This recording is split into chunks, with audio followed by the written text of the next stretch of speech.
ನೀವ್ ಹಿಂದಿನ ಸಿದ್ದರಾಮಯ್ಯ ಇಲ್ಲ, ಈಗ ಯಾಕೋ ವೀಕ್ ಆಗ್ಬಿಟ್ಟಿದ್ದೀರಿ. ಸ್ವಲ್ಪ ಬಾಡ್ ಜಾಸ್ತಿ ತಿನ್ನಿ, ನಿಮಗ್ ಶಕ್ತಿ ಬರುತ್ತೆ. ಇವತ್ತೊಬ್ಬ ಪಾಪ ರಾಜಣ್ಣ ಏನ್ ತಪ್ಪು ಮಾಡ್ದ? ತೆಗಿ, ಹೈಕಮಾಂಡ್ ಹೇಳಿದ್ರು ನಾನು ತೆಗಿಯಲ್ಲ, ನನಗೆ ಸ್ಥಾನ ಮುಖ್ಯ ಅಲ್ಲ ಮಾನ ಮುಖ್ಯ, ಒಬ್ಬ ದಲಿತನನ್ನು ನಾನು ತ್ಯಾಗ ಮಾಡಕ್ ತಯಾರಿಲ್ಲ ಅಂತ ಸಿದ್ದರಾಮಯ್ಯನವ್ರು ನೀವು ಹೇಳಿದ್ರೆ ಇವತ್ತು ನೀವು ಈ ರಾಜ್ಯದ ಹೀರೋ ಆಗ್ತಾ ಇದ್ರಿ. 2 ವರ್ಷದ ಈ ಕುರ್ಚಿಗೆ ಯಾಕ್ರಿ ಜೋತ್ ಬಿಡ್ಬೇಕು?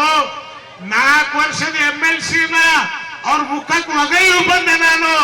ಮಾನ ಇಲ್ಲದೆ, ಸ್ಥಾನ ಇಲ್ಲದೆ ಅಂದ್ರೆ ಮಾನ ನನಗೆ ಬೇಕಾಗಿದೆ, ನಿನ್ MLC ನನಗೆ ಬೇಕಾಗಿಲ್ಲ. ಇಟ್ಕೋ. ವರ್ಷಕ್ಕೆ 15 ಲಕ್ಷ ರೂಪಾಯಿ ಸಿಕ್ತಿತ್ತು MLC ಅಲ್ಲಿ, ನಾವು ಕೇರ್ ಮಾಡಲಿಲ್ಲ. ಕಾರಣ ಲೋಕನಾಯಕ್ ಜಯಪ್ರಕಾಶ್ ನಾರಾಯಣ್, ಬಾಬಾ ಸಾಹೇಬ್ ಅಂಬೇಡ್ಕರ್, ಬಾಬು ಜಗಜೀವನ್ ರಾಮ್, ರಾಷ್ಟ್ರಕವಿ ಪುಟ್ಟಪ್ಪನವರು ಬಸವಣ್ಣನ ಸರ್ವಜ್ಞನ ಆದರ್ಶದಲ್ಲಿ ಬೆಳೆಸ್ಕೊಂಡು ಬಂದಿರತಕ್ಕಂಥವ್ರು ನಾವು.